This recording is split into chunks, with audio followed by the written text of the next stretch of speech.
Hey there, in this video we are going to talk about all things schedule, classroom schedules. Chances are if you're watching this video, you are thinking about your schedule right now as well. So I'm going to share with you some tips and tricks to make sure that your schedule is setting you up for success so that your students can do well this year. So let's start with some basics. When it comes to your schedule, the first thing you want to think about is where is it going to go in your classroom? It's going to be very important that you display your schedule in some way. It can either be on a pocket chart, it could be written out on your marker board, but the main thing here is that your schedule is visible to your students all year long. Little teacher tip, I would figure out what is the thing that's going to be the best option for you in the least demanding of your time sort of way. I prefer the pocket charts. When it comes to a pocket chart, like you see over here, you will see that I like to print off cards that have all the main parts of our day. I also include, besides your core things like your morning meeting and math and literacy and different things like that, I also like to make sure I have things printed off like field trip or assembly or of course, all your different specials, but just get a nice selection of those and store them by the pocket chart if that's the way you choose to go. I've also seen teachers put magnets on the back of these cards and put them up on their whiteboard, their dry erase board, which is also very helpful.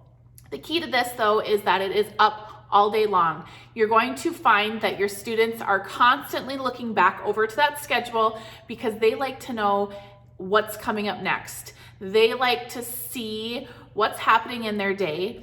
And a little fun tip here is that some of your students, you might even find, like to have a little bit of control over that schedule in the sense that they might ask to even flip over the cards as you finish each part of the day.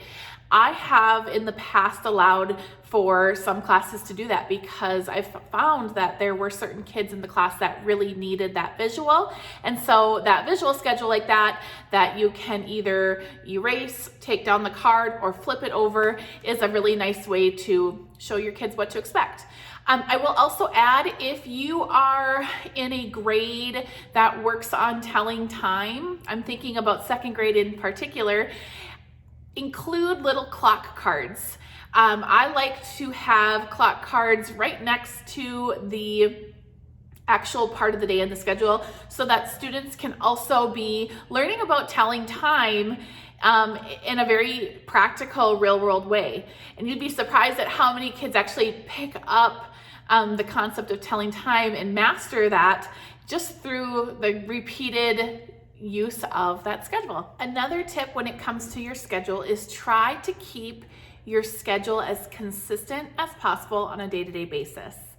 Of course, we know as teachers things like field trips and assemblies and fire drills, those come up, but within as much control as you have, try to keep that schedule every day the same. Or if you aren't able to do that because you have specialists that want to vary their times, then try to have every Monday the same, every Tuesday the same, every Wednesday the same, and so on and so forth. It really gives the kids an opportunity to know and understand what to expect, and it goes back to that whole setting them up for success. Now is the time we actually sit down with pen to paper to actually figure out what your schedule looks like.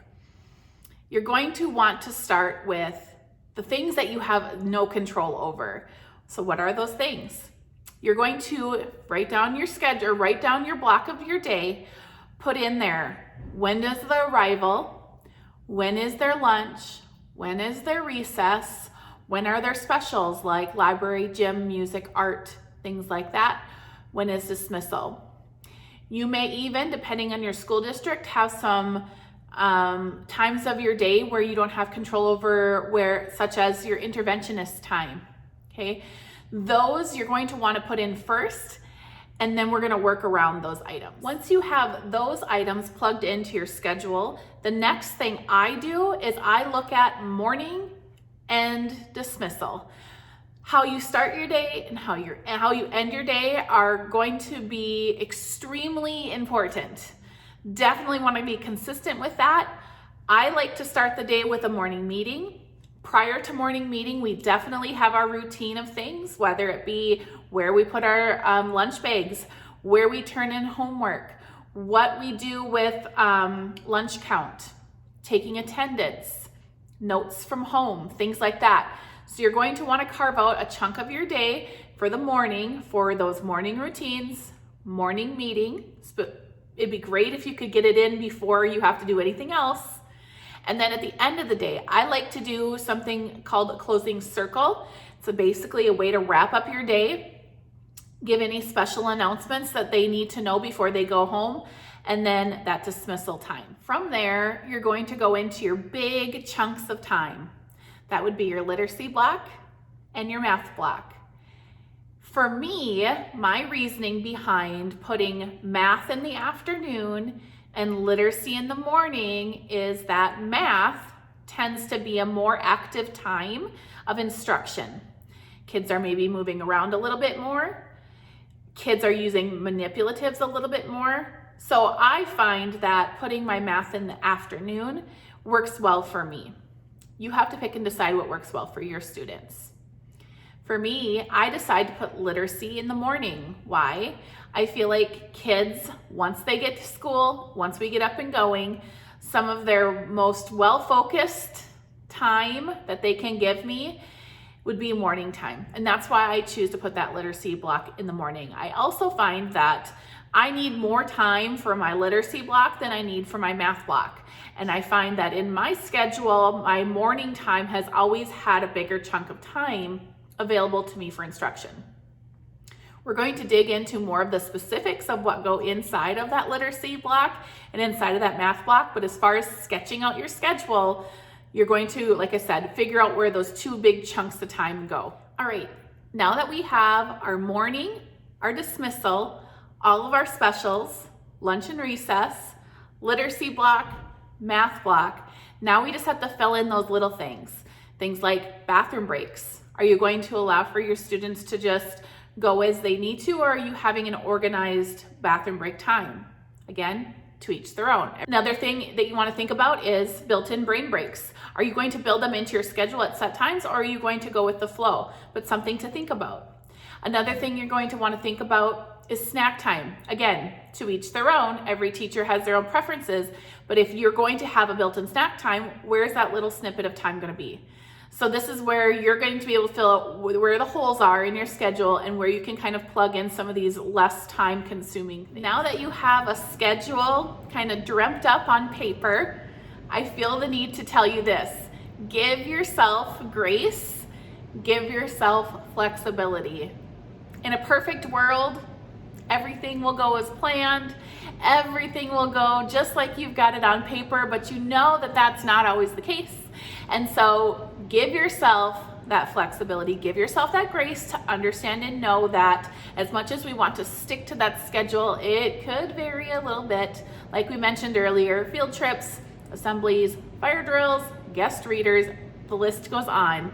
But at least having a schedule sketched out and you attempt to be consistent with that schedule, like I said earlier, it's going to set you and your students up for success. All right, next up, let's dig into the actual big math block and the big literacy block. Let's start with math. Math just tends to be my favorite. When it comes to math, in years past, I've usually had about an hour for our math block. Again, every school district is different. So for us, it's about an hour. What I've done in the past is I will give in that hour about 20 minutes of direct and explicit instruction to our students' whole group, okay?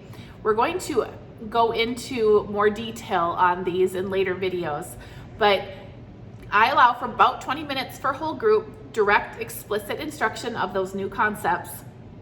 And then for me, I choose to use the remaining 40 minutes for small group instruction time. Again, we're gonna go into more detail on those, but that's how I break apart that 60-minute block. 20-minute whole group, explicit direct instruction, 40 minutes small group. All right, let's move on to the literacy block. This is the big one. This for me has always been my largest chunk of time that I've had to be very strategic in the planning of. We know that there are 5 essential components of teaching reading instruction: phonics, phonemic awareness, fluency, comprehension, and vocabulary. We also know there are a varying amount of approaches to teaching those 5 essential components. So that's where you have to do your research. In your literacy block, that's where you have to decide how much of it is whole group, how much of it is small group, how much of it is partner work or independent practice. I do like to mix up my whole group and my small group time. I'm a big advocate for your small group time to be based on skill deficits. More to come on that.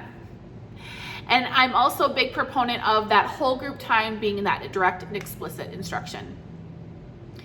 I also think that when you're planning out that literacy block, for me, what I've found to be helpful is to constantly just go back to those 5 key elements, right? Phonics, phonemic awareness, vocabulary, comprehension, and fluency. And in that literacy block, really being intentional about making sure that you're hitting on all 5 of these areas, whatever that looks like for you in your classroom. In your lesson plan book, one thing that has helped me in the past has been to write those 5 components out as a way for me to be intentional with making sure I'm hitting on all 5 during that literacy block of time. As I wrap up this video, I feel the need to tell you that, of course, every school district is different. Every teacher is different. All students are different. So at the end of the day, you need to do what works best for you, given the circumstances that you have to teach. So I hope that this video was helpful to you. I would love to hear in the comment section below what is your schedule, and I look forward to connecting with you very soon.